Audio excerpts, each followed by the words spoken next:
الحمد لله رب العالمين والعاقبة للمتقين والصلاة والسلام على سيد الأنبياء والمرسلين أما بعد فأعوذ بالله من الشيطان الرجيم بسم الله الرحمن الرحيم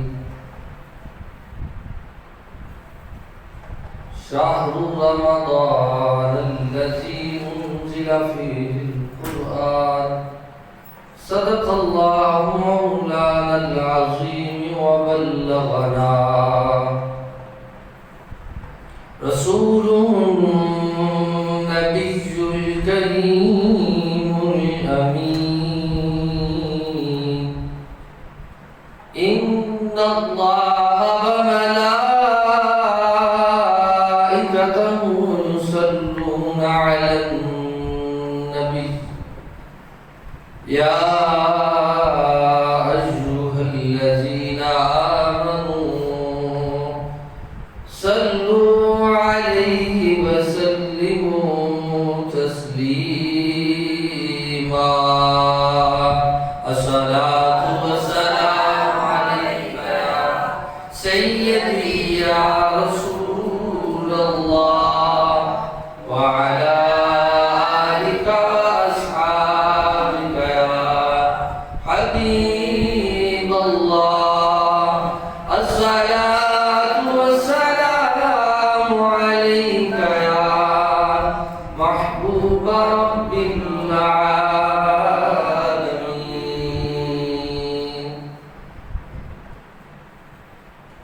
مولاي صل وسلم دائما ابدا على حبيبك خير الخلق كلهم والحبيب الذي ترجى شفاعته بكل هول من الاهوال مقتحم يا رب بالمصطفى بلغ مقاصدنا واغفر لنا ما مضى يا واسع الكرم يا صاحب الجمال ويا سيد البشر من وجهك المنير لقد نور القمر لا يمكن الثناء كما كان حقه بعد الخدا ذوالطول کے سر مختصر اللہ تعالیٰ کی حمد و ثنا کے بعد حضور نبی اکرم شفیع معظم نور مجسم جان کائنات منبع کائنات روح کائنات تخلیق وجہ کائنات احمد مصطفیٰ جناب حضرت محمد مصطفیٰ صلی اللہ علیہ وآلہ وسلم کی بارگاہ بکس پناہ میں حدیہ درود و سلام کے بعد آج ماہ شعبان کے آخری جمعہ مبارک کی سعادت مند گھڑیوں کے اندر مبارک لمحات کے اندر لب کشائی کے لیے جس موضوع کو چنا ہے وہ ہے ماہ سیام کی فضیلت اور برکتیں۔ ماہ سیام ہمارے سروں پر سایہ فگن ہونے والا ہے۔ یہ بڑی ہی رحمتوں والا، بڑی ہی برکتوں والا اور بڑا ہی فضل والا مہینہ ہے۔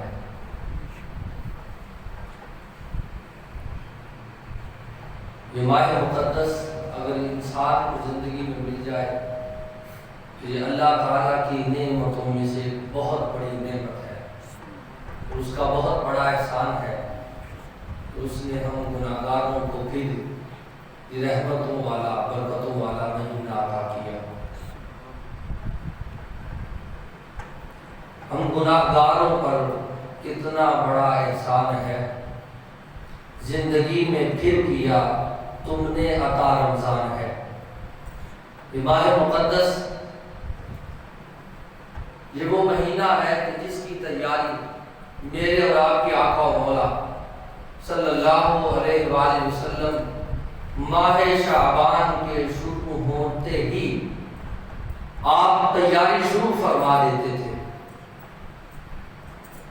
اس لیے کہ ماہ رمضان آنے والا ہے۔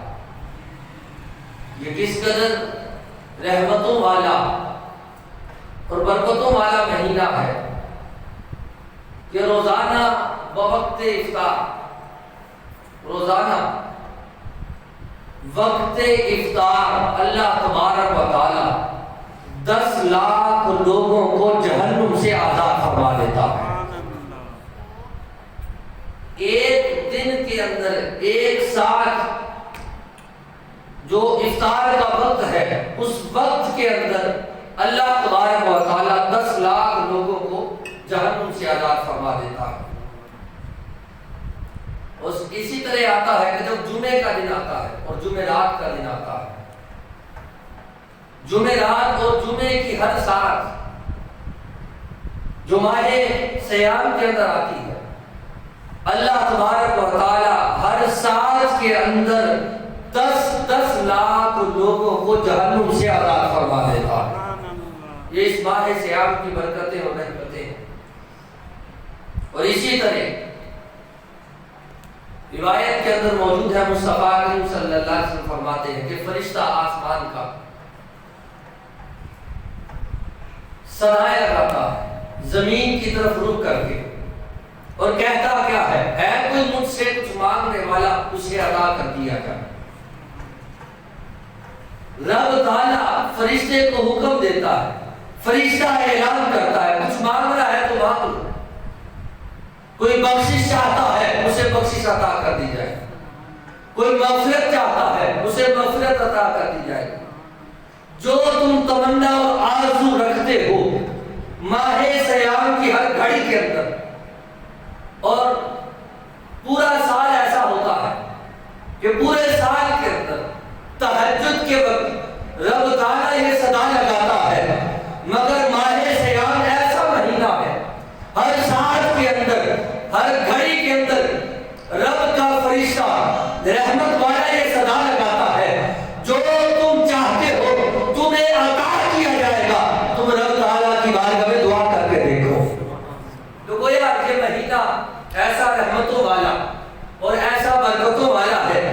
اور اسی طرح مصطفیٰ کریم صلی اللہ علیہ وسلم نے ارشاد فرمایا اگر میری امت کو پتہ چل جائے کہ یہ مہینہ کیسا مہینہ ہے، اس کی برکتیں اور اس کی رحمتیں کیا ہے، تو مصطفیٰ کریم صلی اللہ علیہ وسلم فرماتے ہیں اگر میرے امتی کو یہ خبر ہو جائے کہ یہ کس قدر رحمتوں والا مہینہ ہے، تو مصطفیٰ فرماتے ہیں وہ دعا کرتے رہے اے مولا ایک مہینہ نہیں بلکہ پورے سال کو رمضان کے اندر منتقل فرما دے، یعنی پورا سال ہی ہمیں ماہ رمضان عطا کر دے۔ اگر یہ پتہ چل جائے، یہ خبر ہو جائے کہ یہ کس قدر رحمتوں والا، یہ کس قدر برکتوں والا مہینہ ہے، مصطفیٰ کریم صلی اللہ علیہ وسلم فرماتے ہیں کہ امتی پورا سال ہی ماہ رمضان کو طلب کرتے رہے۔ اور حضور کا یہ دعا کرنا کہ مولا بلغنا رمضان، شعبان میں پہنچایا ہے اور رمضان میں پہنچا، رمضان تک بھی پہنچا دے، یہ طلب کیسی ہے، یہ انتظار کیسا ہے؟ یہ مصطفیٰ کریم صلی اللہ علیہ وسلم کی دعا یہ سکھا رہی ہے اور بتا رہی ہے کہ مصطفیٰ کریم صلی اللہ علیہ وسلم اس مہینے کا اس لیے انتظار کرتے تھے اور اس کے لیے دعا کرتے تھے کہ مصطفیٰ بھی چاہتے تھے کہ پورا سال ہی ہمیں یہ ماہ سیام عطا کر دیا جائے۔ اور مصطفیٰ کریم صلی اللہ علیہ وسلم اس کی تیاری ماہ شعبان کے اندر فرماتے ہیں۔ حضور صلی اللہ علیہ وسلم کی محبت کا ایک انداز تھا، یہ حضور کو خبر تو تھی کہ مہینہ تو شعبان کے بعد ہی آئے گا، ماہ شعبان کے بعد ہی ماہ رمضان آئے گا، مگر تیاری کس لیے، انتظار کس لیے؟ یہ محبت کا ایک انداز تھا جو مصطفیٰ کریم صلی اللہ علیہ وسلم خود بھی اپنا رہے تھے اور اپنے امتیوں کو بھی سکھا رہے تھے کہ جب یہ مہینہ آنے والا ہو تو پھر اس مہینے کا انتظار کرنا اور اس کا استقبال کرنا اور اس کی تیاری کرنا اور اس کا منتظر رہنا، تاکہ اس کے انتظار کے اندر جب تم اپنی گھڑیوں کو گزارو گے، اللہ تبارک و تعالی انتظار کرنے والے کی ہر گھڑی کو بھی بہترین فرما دے گا۔ اس لیے جو مومن ہوتا ہے، جو ایمان والا ہوتا ہے، وہ اس ماہ مقدس کا منتظر رہتا ہے، انتظار کرتا ہے۔ اور جب یہ مہینہ آ جاتا ہے، اور یہ مہینہ کیسا مہینہ ہے کہ بعض لوگ ہوتے ہیں جو اس مہینے کے آنے پر بیمار ہو جاتے ہیں، اچھے بھلے بھی بیمار ہو جاتے ہیں، اور بعض لوگ ہوتے ہیں کہ جو ہاسپٹلوں میں لیٹ کر رو رہے ہوتے ہیں کہ کاش آج ہمارے پاس صحت ہوتی، آج صحت کی دولت اگر اللہ نے عطا کی ہوتی تو ہم بھی ماہ رمضان کے روزے رکھتے۔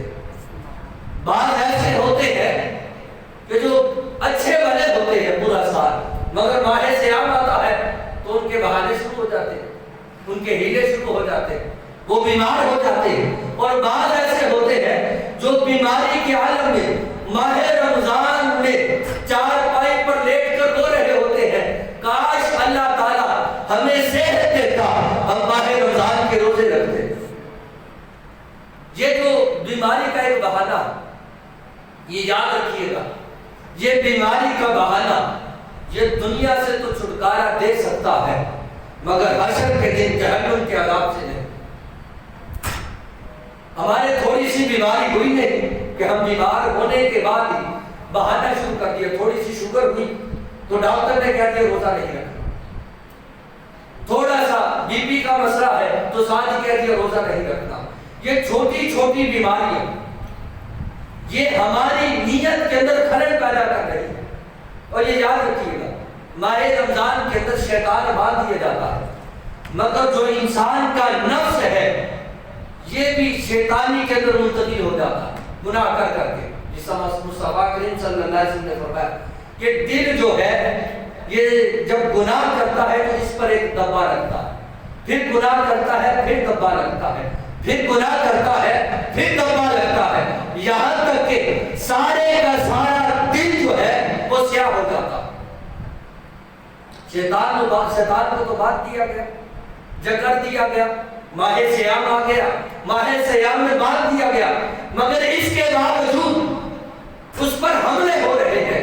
یہ حملے شیطان کی طرف سے نہیں، اس کے نفس کی طرف سے ہے، جو اسے ماہ رمضان کی محبت سے نکال رہی ہے اور ماہ صیام کو چھوڑ رہا ہے۔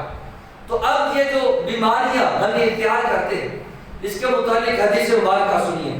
مصطفیٰ کریم صلی اللہ علیہ وسلم نے ارشاد فرمایا کہ جو شخص ماہ صیام کا، یہ روایت موجود ہے، جو شخص ماہ صیام کا ایک روزہ بلا وجہ بغیر تکلیف کے، بیماری کے بغیر وہ چھوڑ دیتا ہے، لکھا گیا ہے کہ 9 لاکھ برس ایک روزے کی وجہ سے اسے جہنم کے اندر جلایا جائے گا۔ 9 سال، 900 سال، 9 لاکھ برس اسے جہنم کے اندر جلایا جائے گا۔ یہ صرف ایک روزے کی سزا ہے۔ اور مصطفیٰ کریم صلی اللہ علیہ وسلم نے ارشاد فرمایا جو ماہ صیام کا روزہ چھوڑ دے، اس میں یہ نہیں فرمایا کہ وہ بیماری کی وجہ سے چھوڑ دیا یا کسی وجوہ کی بنا پر اس نے روزے کو ترک کر دیا۔ اب مصطفیٰ کریم صلی اللہ علیہ وسلم کیا فرماتے ہیں کہ جس نے ماہ صیام کا ایک روزہ چھوڑ دیا اور پھر اس کے بعد اس نے پورا سال روزے رکھے، پورا سال روزے رکھے، پھر بھی وہ ماہ صیام کے ایک روزے کے برابر اجر حاصل نہیں کر سکتا۔ ہم آسانی سے روزہ چھوڑ دیتے ہیں کہ تھوڑی سی تکلیف ہوئی، تھوڑی سی مزدوری کی، اور مزدوری کی بنا پر ہم نے کام نہ چھوڑا، روزہ چھوڑ دیا، مشقت کم نہ کی مگر روزہ چھوڑ دیا، تو گویا روزے کی بڑی فضیلت ہے۔ مصطفیٰ کریم صلی اللہ علیہ وسلم نے کیا ارشاد فرمایا کہ جب ماہ رمضان آتا ہے، جب ماہ رمضان آتا ہے تو جو مومن ہوتا ہے وہ خوش ہو جاتا ہے، جو مومن ہوتا ہے خوش ہو جاتا ہے۔ گویا پتہ چلا جو شخص ماہ صیام کو حاصل کرے اور اس پر خوشی کا اظہار نہ کرے، یہ مصطفیٰ فرماتے ہیں وہ مومن ہونے کی علامت اس میں موجود نہیں ہے۔ مومن ہونے کی علامت اس میں موجود نہیں ہے، اور بدبخت ہے وہ شخص جو ماہ صیام کو حاصل کرے اور اس پر غم کا اظہار کرے، وہ غم کے اندر مبتلا ہو جائے، غمگین ہو جائے۔ مومن ہوتا ہی وہ ہے جو ماہ رمضان پر خوشی کا اظہار کرتا ہے۔ اور اسی طرح آپ دیکھیے گا، ہم ماہ صیام پر تیاری کرتے ہیں تو تیاری کیا ہوتی ہے؟ دکانیں جن کے پاس ہے تو انہوں نے مال کو جمع کرنا شروع کر دیا۔ اگر کسی نے سموسے لگانے ہیں تو اس نے تیل جو ہے وہ جمع کر دیا۔ جو جنرل اسٹور والے ہیں انہوں نے بیسن کو جمع کرنا شروع کر دیا، اسٹارٹ کر دیا کہ ماہ رمضان آنے والا ہے۔ اور گھر والوں نے ماہ رمضان کی تیاری کیا کی کہ گھر والوں نے بڑی بڑی لسٹیں بنا دی کہ یہ چیز بھی لانی ہے، یہ چیز بھی لانی ہے، یہ چیز بھی گھر میں لانی ہے، جو یہ ماہ رمضان آ رہا ہے۔ اور بعض اوقات ایسا لگتا ہے کہ یہ مہینہ کوئی کھانے پینے کا مہینہ ہے، تو جو بڑے بڑے ہوٹل ہیں وہاں سحر و افطار کی پارٹیاں ان کے بیٹر اویزہ ہو گئے، گھروں کے اندر کھانے کے لیے سامان جمع شروع کر دیا، دکانیں جو ہے ان کے اندر جو ہے وہ سامان آنے لگا کیونکہ ماہ رمضان آ رہا۔ اور اگر کوئی غیر مسلم دیکھنا چاہے، اگر وہ سروے کرے کہ ماہ رمضان کے قریب ہم جاتے ہیں، ہم دیکھتے ہیں کہ مسلمان کیا تیاری کر رہے ہیں، تو دیکھنے والا یہی سمجھے گا کہ یہ کھانے پینے کا مہینہ یا فوڈ فیسٹیول جو ہے پاکستان کے اندر یا مسلمانوں کے ملک کے اندر عجیب کیا ہے۔ یہ تیاری تو آپ نے کر لی کہ آپ نے کھانے کے لیے گھر کے اندر سامان بھی جمع کر دیا، افطار کا انتظام بھی کر دیا، مگر مصطفیٰ کریم صلی اللہ علیہ وسلم کی زندگی کو دیکھیں، حضور کے صحابہ کو دیکھیں، حضور کے صحابہ کیا تیاری کرتے ہیں۔ ماہ رمضان میں کھانے کے لیے سامان جمع کرنا یہ رمضان کی تیاری ہے؟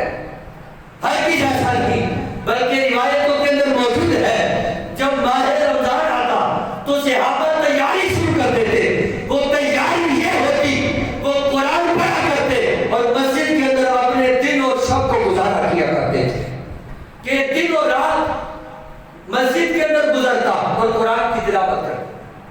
یہ صحابہ کی تیاری تھی۔ آج ہم نے کیا یہ تیاری کر رکھی ہے کہ ماہ رمضان قریب ہے تو ہم ماہ رمضان میں اتنے قرآن پاک ختم کریں گے، ہم نماز کی پابندی کریں گے، ہم نماز تراویح کے اندر کھڑے ہوں گے، ماہ رمضان کے اندر تراویح قرآن پاک یہ کتنی فضیلتوں والا اور کتنی برکتوں والا ایک جام ہے۔ ہمارے پاس مصطفیٰ کا معجزہ موجود ہے کہ قرآن پاک جو ہے ماہ رمضان سے اس قدر منسلک ہے کہ بار بار قرآن مجید کے اندر اس کے آنے کا ذکر موجود ہے۔ شہر رمضان الذی انزل فیہ القرآن انا انزلناہ فی لیلۃ القدر، ہم نے اس کو ماہ صیام کے اندر لیلۃ القدر میں اتارا، ماہ صیام کے اندر اتارا۔ اب ان کا رشتہ ایک جڑ چکا ہے جو قرآن نے جوڑا ہے، خود رب نے جوڑ کے بتا دیا کہ قرآن اور رمضان یہ دونوں کا رشتہ مضبوط ہے۔ ماہ صیام کے اندر نماز تراویح پڑھنی ہوتی ہے تو ہمارے گھٹنوں میں درد شروع ہو جاتا ہے۔ قرآن آپ پڑھیں گے تو اس کا اجر ملے گا، اور یہ مصطفیٰ کریم صلی اللہ علیہ وسلم کی حدیث مبارکہ موجود ہے کہ ماہ صیام کے اندر اجر بڑھا دیا جاتا، نیک اعمال کا اجر بڑھا دیا جاتا، یہاں تک کہ جو شخص نفل پڑھتا ہے اللہ تبارک و تعالی ایک نفل کے بدلے اسے ایک فرض کا ثواب عطا فرماتا ہے۔ اور پھر اسی طرح فرمایا ماہ رمضان کے اندر جو شخص ایک رکعت نماز فرض ادا کرتا ہے اللہ تبارک و تعالی اسے 72 فرضوں کا ثواب عطا فرما دیتا ہے۔ تو گویا اس قدر ثواب بڑھ گئے۔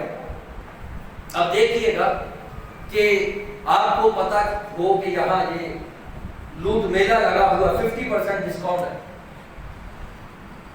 یہاں، مطلب کہ ایک چیز جو ہے 100 روپے کی ہے تو آج کے دن کے لیے 50 روپے کی، تو وہاں لائنیں لگ جاتی ہیں، رش ہو جاتا۔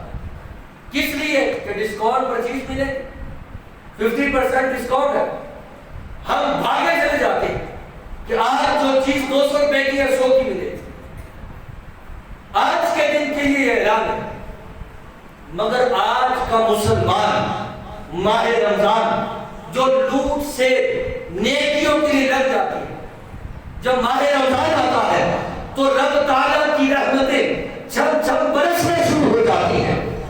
اور اسی طرح دیکھیے، اگر ہمیں کسی دکان کی خبر ہو کہ آج کے دن وہاں چیز سستی ملے گی تو ہم اس دکان پہ چلے جاتے ہیں کہ آج کے دن وہاں ڈسکاؤنٹ کے ساتھ چیز ملنے والی ہے۔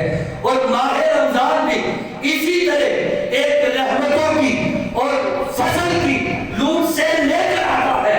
جب یہ مہینہ آتا ہے تو اس میں اجر اتنا بڑھ جاتا ہے کہ ایک نفل پڑھنے والے کو اللہ تعالیٰ ایک فرض کا ثواب عطا کرتا ہے، اور ایک فرض پڑھنے والے کو اللہ تبارک و تعالیٰ 70 فرضوں کا ثواب عطا فرماتا ہے۔ یہ لوٹ سیل کا مہینہ ہے، یہ لوٹ سیل کا بازار ہے جس کے اندر اللہ تعالیٰ کی رحمتیں چھم چھم اتر رہی ہے۔ تو گویا ہم اس ماہ سیام کے اندر تیاری کیوں نہیں کر رہے؟ اس مہینے کا استقبال کیوں نہیں کر رہے؟ ہم اس کی تیاری کے اندر کس قدر مستعد ہے کہ اس مہینے کے لیے ہم نے قرآن کے لیے سوچ رکھا ہے کہ جب ماہ سیام آئے گا ہم دن کے اندر اتنی بار قرآن پڑھیں گے، ہم 5 وقت کی نماز بھی پڑھیں گے، ہم روزہ بھی رکھیں گے، اور تہجد کے وقت رب کے حضور اپنے سر کو بھی جھکائیں گے، اور جب رات کا وقت ہوگا قیام اللیل نماز تراویح بھی ادا کریں گے، رات کو بھی قرآن پڑھیں گے، صبح کو بھی قرآن پڑھیں گے۔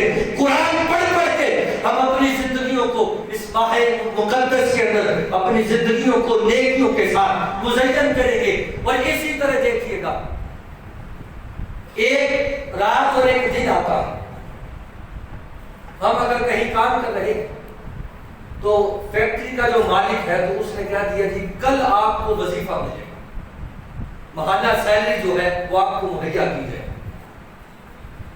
عام روٹین کے اندر ہو سکتا ہے ہم وقت پہ جائے نہ جائے، لیکن جب خبر ہو جائے کہ کل جو ہے وظیفہ ملنے والا ہے تو ہم بر وقت وہاں پہنچتے ہیں، ہم اپنا جو وظیفہ ہے ماہانہ وہ وصول کرتے ہیں، اس دن ناغہ نہیں کرتے۔ کس لیے؟ کہ آج جو ہے مجھے اجرت ملنے والی ہے، اجر ملنے والا ہے۔ مصطفیٰ کریم صلی اللہ علیہ وسلم کی حدیث مبارکہ ہے، حضور صلی اللہ علیہ وسلم نے ارشاد فرمایا، یہ حدیث سنیے اور اپنے ایمان کو تازہ کیجیے۔ حضور فرماتے ہیں جب ماہ رمضان کا چاند نظر آتا ہے، ماہ رمضان کا چاند نظر آتا ہے، یعنی وہ رات کہ جب ماہ رمضان کا آغاز ہونے والا، جب وہ رات آتی ہے تو اللہ تبارک و تعالی اپنے بندوں پر نگاہ رحمت فرماتا ہے، اپنے بندوں پر نگاہ رحمت فرماتا ہے۔ یہ ابھی آغاز ہے، ابھی کوئی نیکی نہیں کی، نماز کا اپنا اجر، تلاوت تراویح کا اپنا اجر، سحری و افطاری کا اپنا اجر، ابھی آغاز ہوا ہے۔ اب دیکھیے نگاہ رحمت کیا ہے، اس کی تشریح کر دوں۔ نگاہ رحمت کیا ہے؟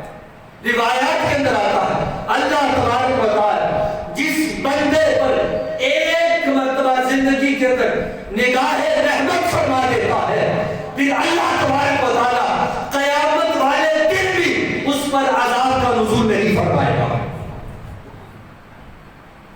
یعنی اسے عذاب کے اندر مبتلا نہیں کیا جائے گا۔ تو گویا یہ رات اتنی رحمتوں والی ہے جو آنے والی ہے، جس کے اندر ماہ سیام کا آغاز ہونے والا ہے، تو اللہ تبارک و تعالی اپنے بندوں پر نگاہ رحمت فرمائے گا۔ اور پھر اسی طرح جب ماہ سیام ختم ہوتا ہے، یہ روایت مکمل پڑھ دو، جب ماہ سیام ختم ہوتا ہے عید کا چاند نظر آتا ہے۔ اب سنیے گا، میں نے احادیث مبارکہ پڑھی ہے، حدیثوں پر توجہ فرمائیے، احادیث مبارکہ پر۔ پہلی حدیث کہ افطار کے وقت روزانہ 10 لاکھ بندوں کو جہنم سے آزاد کر دیا جاتا ہے۔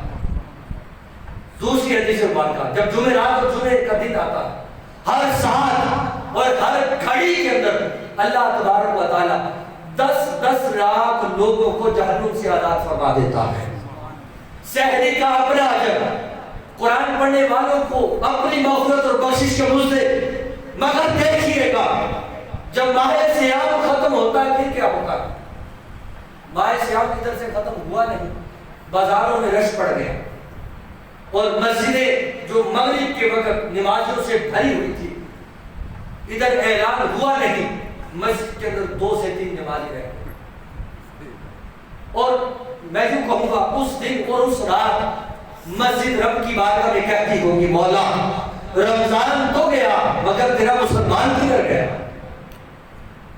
اب حضور کی حدیث مبارکہ جو میں نے کہا کہ آغاز ہوتا ہے تو اللہ تبارک و تعالی نگاہ رحمت فرماتا ہے، اور اسی حدیث مبارکہ کا اگلا جو جملہ ہے وہ سنیے، مصطفیٰ کریم صلی اللہ علیہ وسلم نے فرمایا کہ جب عید یعنی چاند رات آتی ہے، عید کی رات آتی ہے، جتنے بندے پورے ماہ رمضان کے اندر اللہ تبارک و تعالی جہنم سے آزاد فرماتا ہے، اس سے زیادہ لوگوں کو اللہ تبارک و تعالی اس رات جہنم سے آزادی عطا فرما دیتا ہے۔ ماہ رمضان کا آغاز ہو یا اختتام ہو، یہ اللہ تعالیٰ کی رحمتوں سے بھرا ہوا ہے۔ اور اسی طرح مولا علی مشکل کشا رضی اللہ تعالیٰ کیا فرماتے ہیں؟ آپ فرماتے ہیں اگر رب تعالیٰ اپنے بندوں کو عذاب سے بچانا نہ چاہتا، اللہ تبارک و تعالیٰ اپنے بندوں کو عذاب سے بچانا نہ چاہتا تو اللہ تبارک و تعالیٰ کبھی ان لوگوں کو سورہ اخلاص اور ماہ سیام عطا نہ فرماتا۔ یعنی رب تو چاہتا ہے، رب تو چاہتا ہے کہ معاف کرے، بخشش کرے، رب تو چاہتا ہے کہ بندوں کو مغفرت عطا کی جائے۔ یہ حضرت علی رضی اللہ عنہ کا قول ہے کہ رب تعالیٰ نے یہ جو ماہ سیام عطا کیا ہے یہ ایسا مہینہ ہے، اگر یہ عطا نہ کیا جاتا، مفہوم یہ بنے گا، اگر یہ عطا نہ کیا جاتا تو بہت سے لوگ جہنم کے اندر داخل کر دیے جاتے۔ یہ اس مہینے کی برکتیں ہیں، یہ اس مہینے کی رحمتیں ہیں، یہ اس مہینے پر اترنے والا اللہ کا فضل ہے کہ اللہ تبارک و تعالیٰ اس مہینے کے صدقے بڑے لوگوں کو جہنم سے آزادی عطا فرمائے گا۔ اور اسی طرح مصطفیٰ کریم صلی اللہ علیہ وسلم نے ارشاد فرمایا، اور یہ حدیث مبارکہ روایت سنیے گا کہ جس طرح میں نے ذکر کیا کہ صحابہ کرام ماہ رمضان کی تیاری یہ کرتے تھے کہ آپ مسجدوں میں تشریف لے آتے، قرآن پاک کی تلاوت کرتے، اور اس کے علاوہ شب اور دن مسجد کے اندر بسر کرتے، شب اور روز مسجد کے اندر گزارتے، کہ مسجد کے اندر عبادت کے اندر مشغول رہتے، رات کو قیام کرتے، دن کو قرآن پڑھتے۔ اور روایت کیا ہے؟ روایت کیا ہے؟ آپ سنیے گا کہ جب قیامت کا دن ہوگا، یہ قرآن اور رمضان کا رشتہ جو میں نے ذکر کیا ہے کہ یہ دونوں کا بہت ہی اچھا اور بہترین رشتہ ہے۔ روایت کے اندر آتا ہے جب قیامت کا دن ہوگا، جب بندوں کو گھسیٹ گھسیٹ کر جہنم کی طرف لے جایا جا رہا ہوگا، اس وقت ماہ رمضان اور قرآن رب تعالیٰ کی بارگاہ میں حاضر ہوگا، رب تعالیٰ کی بارگاہ میں حاضر ہوگا اور عرض کرے گا مولا یہ وہ بندہ ہے، ماہ رمضان کہے گا، عرض کرے گا مولا یہ وہ بندہ ہے جو دن کو روزہ رکھ کر دن گزارتا تھا، قرآن کہے گا مولا یہ وہ بندہ ہے جو رات کو قرآن سنتا بھی تھا، پڑھتا بھی تھا۔ مولا ہم دونوں اس کے دن اور رات کی سفارش کرتے ہیں۔ رمضان کہے گا دن کی گواہی میں دیتا ہوں، قرآن کہے گا رات کی گواہی میں دیتا ہوں۔ مصطفیٰ فرماتے ہیں روایت کے اندر موجود ہے جب یہ دونوں رب تعالیٰ کی بارگاہ میں سفارش کریں گے، وہ بندہ جسے جہنم کی طرف لے جایا جا رہا ہوگا، رب تعالیٰ ان کی سفارش پر اس بندے کو بھی جنت عطا فرما دے گا۔ تو گویا یہ مہینہ اس قدر رحمتوں والا اور برکتوں والا مہینہ ہے کہ اس کا دن ہو یا رات اللہ تعالیٰ کے فضل سے ایک ساتھ بھی خالی نہیں ہے۔ اور یہ ماہ مقدس ہمیں کس طرح بسر کرنا چاہیے؟ آئیے حضور صلی اللہ علیہ وسلم کی زندگی سے لیتے ہیں، اس لیے کہ لَقَدْ كَانَ لَكُمْ فِي رَسُولِ اللَّهِ أُسْوَةٌ حَسَنَةٌ، حضور کی زندگی ہمارے لیے بہترین نمونہ ہے۔ اور حضور صلی اللہ علیہ وسلم کی عادت مبارکہ کیا ہوتی تھی؟ ہم یہ نہ کریں کہ جب افطاری کا وقت ہو اور ہم بازار میں سامان اکٹھا کرتے تھے، ہم لوگوں کو جمع کرتے پھرے، ہم لوگوں کے ساتھ گپ شپ کرتے پھرے، بلکہ جب بوقت افطار ہو تو میں نے حدیث بیان کی ہے 10 لاکھ لوگوں کو ایک افطار کے وقت کے اندر جہنم سے آزاد کیا جائے۔ اگر میں بھی چاہتا ہوں میرا شمار ان کے اندر ہو، اگر آپ کی چاہت ہے کہ آپ کا شمار بھی ان لوگوں کے اندر ہو جو اس وقت بوقت افطار جہنم سے آزاد کیے جائیں گے، تو پھر ایک عمل کیجیے گا، اپنے وقت کو ضائع نہ کیجیے۔ جب بوقت افطار قریب ہو تقریباً 15 سے 20 منٹ پہلے دسترخوان پر بیٹھ کر اللہ تعالیٰ کا ذکر کریں، اللہ تعالیٰ کی بارگاہ میں دعا کریں۔ وہ ساعتیں بڑی ہی رحمتوں والی ہے، بڑی ہی مغفرت اور بخشش والی ساعتیں ہیں، ان کو ضائع مت کیجیے بازار کے اندر، گلی کے اندر، دکان پر، بلکہ جب وقت افطار ہو تو دسترخوان پر بیٹھ کر اپنے گناہوں کی معافی طلب کریں، رو رو کر اس مہینے کو گزاریں، تاکہ کوئی ایک گھڑی تو ایسی ہوگی، کوئی ایک سال تو ایسی ہوگی کہ جہاں اتنے کروڑوں لوگوں کو جہنم سے آزادی ملے گی، ہم گناہگاروں کا نام بھی اس لسٹ کے اندر اس طرح شامل ہو جائے گا۔ تو مصطفیٰ کریم صلی اللہ علیہ وسلم کے متعلق حضرت عائشہ الصدیقہ رضی اللہ تعالیٰ عنہا کیا فرماتی ہے، سنیے۔ فرماتی ہے کہ جب ماہ رمضان آتا تو میں نے مصطفیٰ کریم صلی اللہ علیہ وسلم کو دیکھا کہ حضور صلی اللہ علیہ وسلم سارا دن روزہ بھی رکھتے، قرآن بھی پڑھتے، نماز بھی پڑھتے، اور میں نے دیکھا کہ جب ماہ رمضان آ جاتا مصطفیٰ کریم صلی اللہ علیہ وسلم کمر کس لیتے، اور میں نے ماہ رمضان میں حضور کو کم ہی دیکھا تھا کہ حضور اپنی کمر کو بستر کے ساتھ لگایا کرتے۔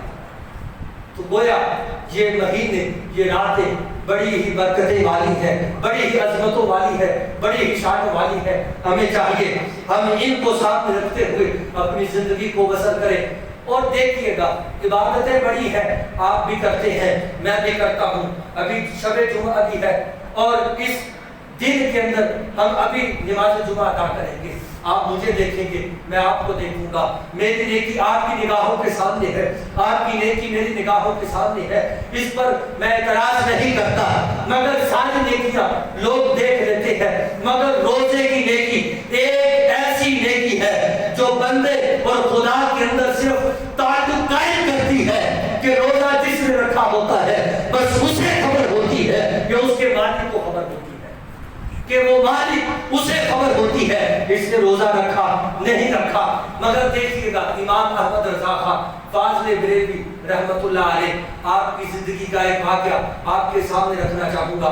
آپ کی عمر مبارک اس وقت 10 سال تھی، آپ کی عمر مبارک اس وقت 10 سال تھی کہ جب آپ نے روزہ رکھا۔ باپ جو تھے، باپ جو ہے وہ رحم دل بھی ہوتا ہے، تو باپ نے اپنے بیٹے کو بلایا، کہنے لگے احمد رضا آدھا دن گزر چکا ہے، گرمیوں کے روزے تھے، ہونٹ خشک ہے، زبان خشک ہے، اور بلا کر کیا کہتے ہیں، کہتے بیٹے تو روزہ افطار کر، کمرے کے اندر بلا کر کہتے بیٹے روزہ افطار کر۔ بیٹے کی حالت دیکھی نہ گئی، روزہ تو فرض نہ تھا،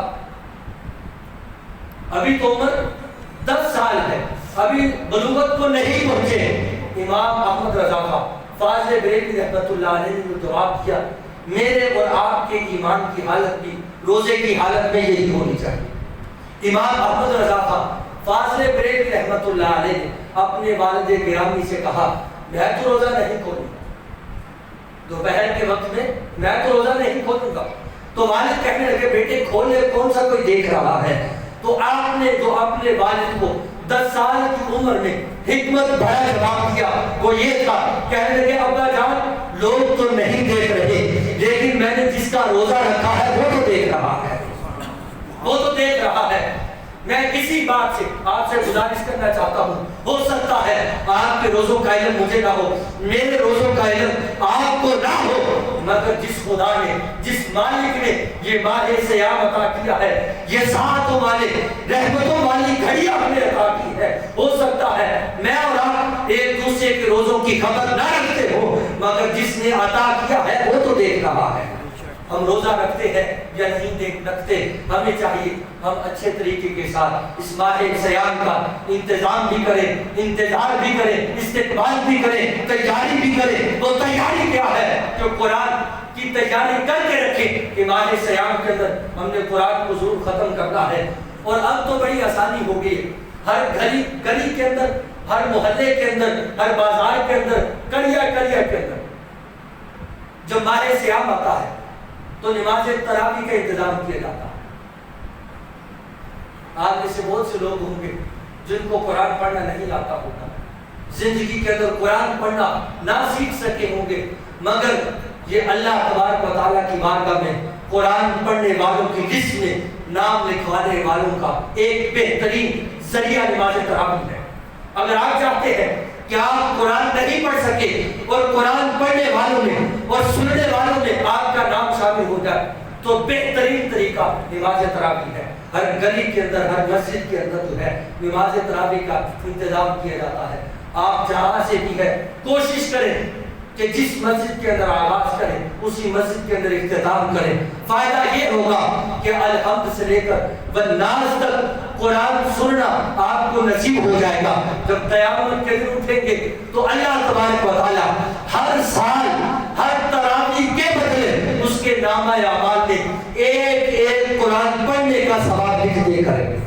اور قیامت کے دن جب وہ اٹھے گا تو اس کے نامہ اعمال کے اندر قرآن پڑھنے کا ثواب لکھا جا چکا ہوگا، اور وہ قیامت کے دن سوال بھی کرے گا۔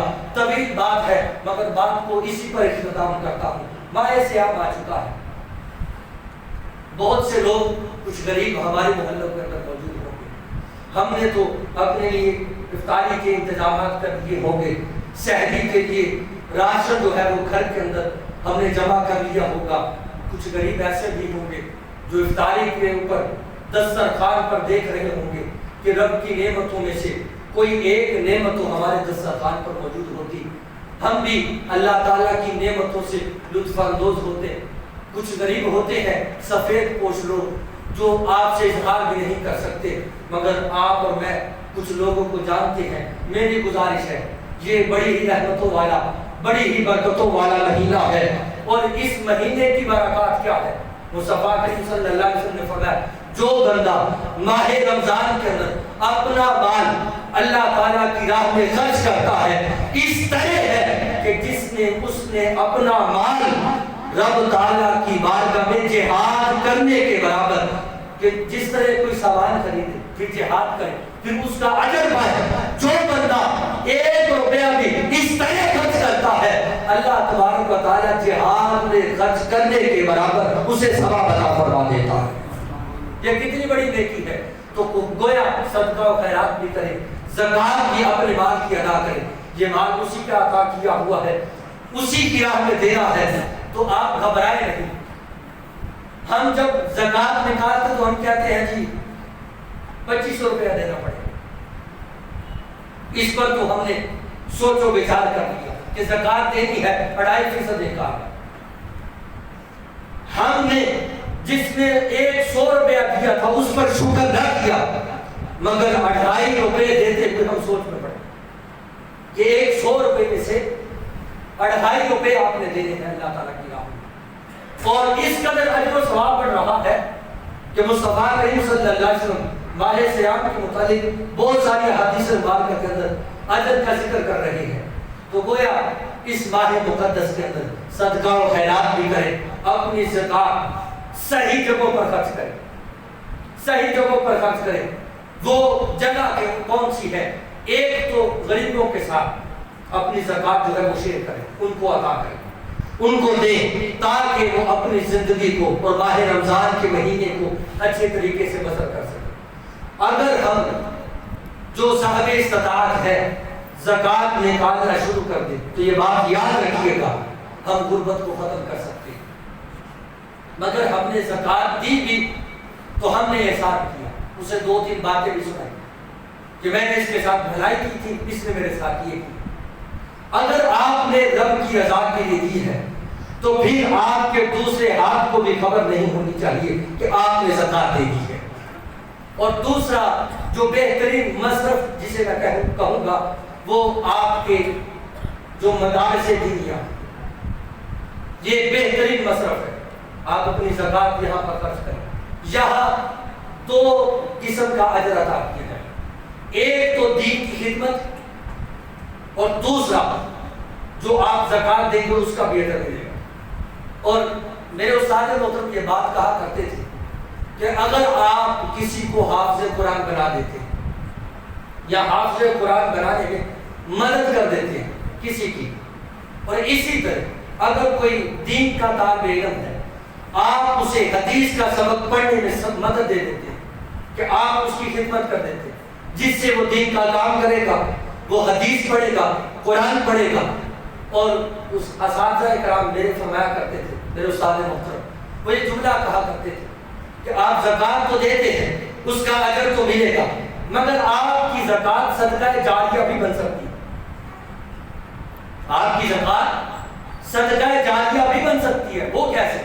زکوٰۃ کا اجر اپنا، صدقہ جاریہ کیا ہے؟ جو جاری و ساری رہے.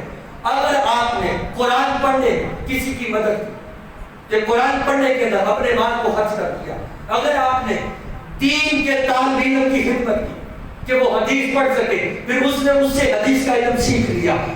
فرمایا کرتے تھے اگر قیامت جب تک وہ زندہ رہے گا، وہ بندے نے تو مال خرچ کر دیا کہ یہ حدیث پڑھے، یہ قرآن پڑھے. اب ہوگا کیا؟ جب تک وہ پھر بڑا ہوگا، وہ طالب علم کی زندگی سے نکلے گا، وہ ایک عالم دین بنے گا، وہ ایک مبلغ بنے گا، وہ دین کی تبلیغ کرے گا. جہاں جہاں جب وہ بیٹھ کر دین کی تبلیغ کرے گا، جہاں جہاں مصطفیٰ کی حدیث کو بیان کرے گا، جب وہ قرآن کی تلاوت کرے گا، یہ صدقہ جاریہ ہوگا.